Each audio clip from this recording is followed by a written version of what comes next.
दोस्तों नमस्कार। एक बार आप सबका फिर से बहुत बहुत स्वागत है हमारे YouTube चैनल डियर गुरुजी पर। सो गाइस, आज के इस वीडियो में सामान्य ज्ञान के 25 महत्वपूर्ण क्वेश्चन लेकर आए हैं आप सबके सामने, जो कि आपके यूपी SSC मंडी परिषद लोअर PCS और सभी तरह के एग्जाम्स के लिए बहुत ही ज़्यादा इंपॉर्टेंट है। तो चलिए स्टार्ट करते हैं आज की इस वीडियो को। तो यहाँ पर सामान्य विज्ञान से पहला क्वेश्चन आपके सामने ये रहा कि कैंसर के ट्यूमर के उपचार के लिए किस रेडियो आइसोटोप समस्थानिक का प्रयोग किया जाता है। याद रखिएगा कोबाल्ट 60 ऑप्शन जो इसका फर्स्ट है वो बिल्कुल करेक्ट हो जाएगा। जी हाँ दोस्तों, कोबाल्ट 60 का जो प्रयोग है वो किया जाता है। तो यहाँ पर ऑप्शन फर्स्ट जो है बिल्कुल करेक्ट हो जाएगा। चलिए आते हैं अगले क्वेश्चन पर। तो अगला क्वेश्चन आपका यहाँ पर क्या कह रहा है कि एथिलीन ग्लाइकोल को एंटी फ्रीज यानी कि हिमरोधी के रूप में पानी में मिलाने पर क्या होता है। तो अगर देखा जाए तो एथिलीन ग्लाइकोल को एंटी फ्रीज यानी कि हिमरोधी के रूप में पानी में मिलाने पर बेसिकली आपका क्या होता है, यह पानी के हिमांक को कम कर देता है तथा पानी के क्वथनांक को बढ़ा देता है। तो ऑप्शन जो इसका 4 है वो बिल्कुल करेक्ट हो जाएगा। एथिलीन ग्लाइकोल यानी कि इसका जो IUPAC नाम है वो आपका इथेन 1,2 डायोल है और एक ये कार्बनिक यौगिक होता है।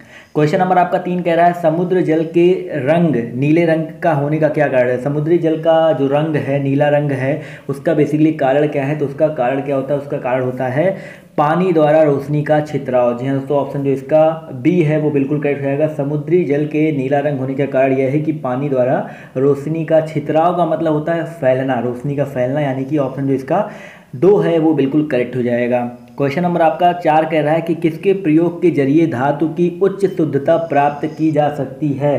तो दोस्तों अगर यहाँ पर देखा जाए तो किसके प्रयोग से, तो यहाँ पर आपका ऑप्शन नंबर जो D है विद्युत अपघटनी न्यूनीकरण। जी हाँ दोस्तों, ऑप्शन जो इसका 4 है बिल्कुल करेक्ट हो जाएगा। विद्युत अपघटनी न्यूनीकरण के प्रयोग से धातु की उच्च शुद्धता प्राप्त जो है वो की जा सकती है। चलिए आते हैं अगले क्वेश्चन पर। तो अगला क्वेश्चन आपका यहाँ पर कह रहा है कि निम्नलिखित में से कौन सा विकल्प मीथेन के उत्सर्जन का स्रोत नहीं है। तो मीथेन एक क्या होता है, मीथेन एक रंगहीन तथा गंधहीन गैस होती है जो ईंधन के रूप में उपयोग की जाती है और ये प्राकृतिक गैस का मुख्य घटक भी होता है। और मीथेन का जो रासायनिक सूत्र है वो आपका CH4 है। अगर यहाँ पर देखा जाए तो मीथेन के उत्सर्जन का स्रोत कौन सा नहीं है, तो यहाँ पर मोटर वाहन जो होता है वो इसके उत्सर्जन का स्रोत नहीं होता है। तो ऑप्शन जो इसका फर्स्ट है वो बिल्कुल करेक्ट हो जाएगा। चलिए आते दोस्तों क्वेश्चन नंबर 6 की तरफ। तो आपसे कह रहा है सार्वजनिक आपूर्ति हेतु पीएच का मान किस श्रेणी में होता है। तो सार्वजनिक आपूर्ति हेतु यहाँ पर कह रहा है, तो यहाँ पर देखा जाए तो पीएच का जो मान होता है वो किस श्रेणी में होता है, वो होता है दोस्तों आपका ऑप्शन नंबर इसका जो 2 है 6.8 से 6.5। जी हाँ दोस्तों, सार्वजनिक आपूर्ति की बात कर रहा है, यानी कि जैसे पानी का जो पीएच मान होता है वो 6.5 से लेकर के 8.5 तक होता है। तो यहीं पर ऑप्शन जो इसका 2 है वो बिल्कुल करेक्ट हो जाएगा। यहाँ पर पानी का पीएच मान पूछ रहा था तो ऑप्शन जो इसका 2 है करेक्ट रहेगा। इसके अलावा दूध का जो पीएच मान होता है वो 6.4 होता है। मानव रक्त का पीएच मान कई बार आपके पेपर में आया है, वो आपका 7.4 होता है। चलिए आते हैं अगले क्वेश्चन पर। तो अगला क्वेश्चन आपका यहाँ पर कह रहा है पानी की घरेलू आपूर्ति हेतु आर्सेनिक तत्व की अधिकतम अनुमत मात्रा कितनी होनी चाहिए। तो पानी की घरेलू उत्पत्ति के आपूर्ति के लिए अगर यहाँ पर देखा जाए तो आपका यहाँ पर ऑप्शन नंबर कौन सा करेक्ट हो जाएगा, 0.005 ppm। यहाँ पर देखा जाए क्वेश्चन नंबर 7 का जो करेक्ट आंसर है यहाँ पर 0.005 हो जाएगा। नहीं माफ़ कीजिएगा, यहाँ पर 0.050 होता है। यहाँ पर ऑप्शन जो इसका 2 है वो बिल्कुल करेक्ट रहेगा। 0.050 ppm ये होता है। यहाँ पर पूछ रहा है बेसिकली पानी की घरेलू आपूर्ति हेतु आर्सेनिक तत्व की अधिकतम अनुपात मात्रा जो है इतनी होनी चाहिए। चलिए आते हैं क्वेश्चन नंबर 8 की तरफ। तो आपसे कह रहा है कि पर्दे पर उत्तल लेंस द्वारा वस्तु की वास्तविक आकृति बनती है यदि उत्तल लेंस के ऊपरी भाग को अपारदर्शी कागज से ढक दिया जाए तो छवि पर क्या प्रभाव पड़ेगा।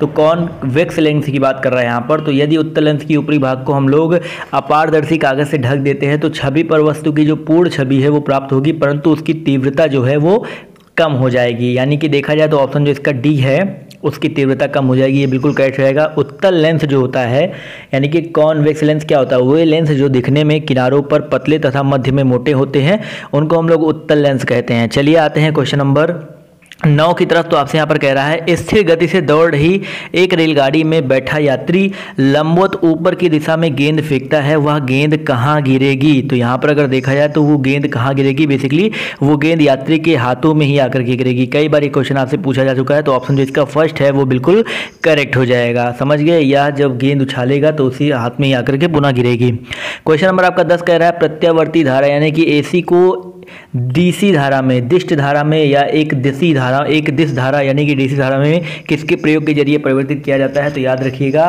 रेक्टिफायर, यानी कि आपका ऑप्शन जो इसका डी है दिष्टकारी, ऑप्शन डी यहाँ पर बिल्कुल करेक्ट हो जाएगा। क्वेश्चन नंबर आपका 11 कह रहा है कि एक व्यक्ति तुला की मदद से अपना वजन 600 न्यूटन मापता है। यदि वह व्यक्ति 5 मीटर प्रति सेकंड की गति से ऊपर जा रहे लिफ्ट में उसी तुला पर खड़ा हो जाए तो तुला में दर्शाया गया भार क्या होगा? तो यहाँ पर अगर देखा जाए जब लिफ्ट में एक समान गति से ऊपर, जब आपको पता है कि लिफ्ट जो है एक समान गति से ऊपर नीचे चलती है तो व्यक्ति के अपने भार में कोई परिवर्तन प्रतीत नहीं होता है। तो तुला में दर्शाया गया जो भार 600 न्यूटन है उतने के ही समान दिखाएगा। तो ऑप्शन जो इसका 3 है 600 न्यूटन के समान, ये बिल्कुल करेक्ट हो जाएगा। क्वेश्चन नंबर आपका 12 कह रहा है विसर्पी घर्षण क्या होता है? विसर्पी घर्षण जो होता है वो सीमित घर्षण से इसका मान जो थोड़ा है कम होता है। तो यहाँ पर देखा जाए तो ऑप्शन जो इसका 2 है वो बिल्कुल करेक्ट हो जाएगा। क्वेश्चन नंबर आपका 13 कह रहा है आपसे यहाँ पर कि किस प्रकाशीय सूक्ष्मदर्शी यानी कि लाइट माइक्रोस्कोपी में किसके लिए तेल निमज्जन का प्रयोग किया जाता है? तो प्रकाशीय सूक्ष्मदर्शी में अगर देखा जाए तो यहाँ पर ऑप्शन नंबर जो इसका ए है सूक्ष्मदर्शी की विभक्त शक्ति बढ़ाने के लिए ऑप्शन ए जो है बिल्कुल करेक्ट हो जाएगा। क्वेश्चन नंबर 15 दोस्तों आपसे कह रहा है कि यहाँ पर निम्नलिखित विकल्पों में से उस हार्मोन की पहचान करें जो बच्चों के बढ़ने में सहायक होता है। बच्चों के बढ़ने में कौन सा हार्मोन सहायक होता है? तो यहाँ पर ऑप्शन जो इसका डी है सोमेटोट्रोपिन, यानी कि ऑप्शन जो इसका 4 है वो बिल्कुल करेक्ट हो जाएगा, सोमेटोट्रोपिन।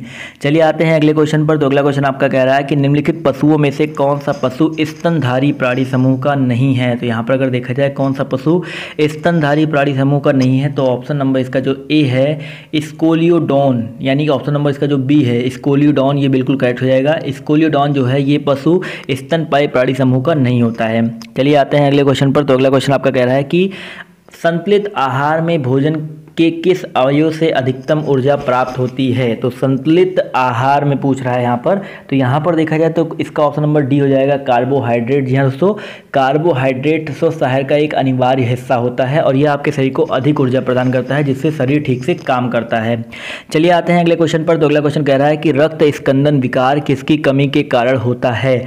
तो रक्त स्कंदन विकार जो है अगर देखा जाए तो वो आपका ऑप्शन बी हो जाएगा फिलोक्विनोन, यानी कि इसकी कमी के कारण होता है। तो ऑप्शन जो इसका 2 है वो बिल्कुल करेक्ट हो जाएगा, फिलोक्विनोन।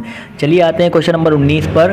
तो कह रहा है मनुष्यों के किस अंग में परिहृद यानी कि कोरोनरी धमनी विद्यमान होती है? तो यहाँ पर क्वेश्चन नंबर 19 का देखा जाए तो ऑप्शन जो इसका बी है करेक्ट हो जाएगा, हृदय।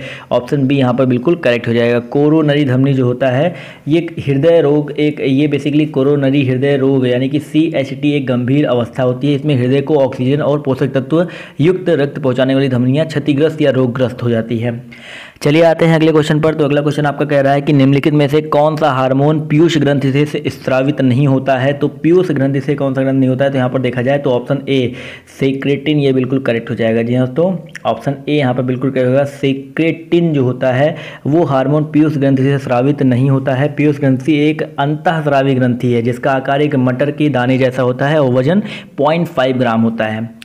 चलिए आते हैं क्वेश्चन नंबर 21 पर। तो कह रहा है आपसे यहाँ पर 21 नंबर कह रहा है आपसे यहाँ पर, माफ़ कीजिएगा, कि प्रसिद्ध डॉली भेड़ किस तकनीक के परिणाम स्वरूप अस्तित्व में आई है? तो प्रसिद्ध डॉली भेड़ जो है अगर देखा जाए तो ये क्लोनिंग, आपने सुना होगा ना क्लोनिंग क्या होता है, तो क्लोनिंग तकनीक के परिणाम स्वरूप अस्तित्व में आई है। तो ऑप्शन जो इसका ए है ये बिल्कुल करेक्ट हो जाएगा। समझ गए दोस्तों, क्लोनिंग एक ऐसी जैविक रचना है जो एकमात्र जनक यानी कि माता अथवा पिता से अलैंगिक विधि द्वारा उत्पन्न होता है और उत्पादित क्लोन अपने जनक के से शारीरिक और आंशिक रूप से पूर्णतः समरूप होता है।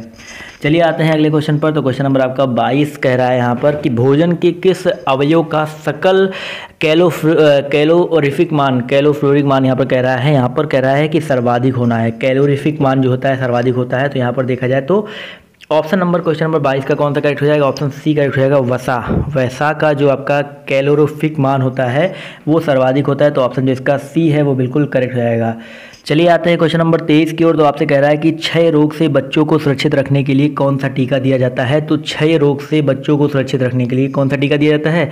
ऑप्शन ए BCG टीका दिया जाता है। तो ऑप्शन जो BCG जो होता है इसका फुल फॉर्म यहाँ पर मैं लिख देता हूँ, BACILL बेलिकस, इसके अलावा कैलेमेट CALMETTE ज्यूरियम, GUERIM बेसिकली होता है GU, यहाँ पर मैं आपकी स्क्रीन जी की लिख देता हूँ, GUERIM, ये स्पेलिंग होती है। तो ये BCG का टीका लगता है। ये बेसिकली आपको शॉर्ट फॉर्म याद रखिए, BCG इसका टीका लगता है। अगले क्वेश्चन पर आते हैं। तो अगला क्वेश्चन कह रहा है कि निम्नलिखित में से कौन सी प्रक्रिया प्राकृतिक जल विज्ञान यानी कि हाइड्रोलॉजिकल अथवा जल चक्र का भाग नहीं है। तो यहाँ पर देखा जाए तो विसरण जो है आपका हाइड्रोलॉजिकल यानी कि जल विज्ञान का भाग नहीं है। समझ गए। चलिए आते हैं नेक्स्ट क्वेश्चन पर। तो आखिरी क्वेश्चन आपके सामने ये रहा कि निम्नलिखित जीवों में से किसमें कोशिका में अच्छी तरह से व्यवस्थित न्यूक्लियस नहीं पाए जाते हैं। तो इसका जवाब जो है आपको कमेंट करके देना है। और इसका जो PDF है और इसका जो आंसर की है आपको हमारे टेलीग्राम ग्रुप पर मिल जाएगा, तो आप जाकर के वहाँ से डाउनलोड कर सकते हैं। तो आज के इस वीडियो में सिर्फ इतना ही। अभी के लिए बाय बाय, टेक केयर, जय हिंद, जय भारत। मिलते हैं आप सबसे नेक्स्ट वीडियो में।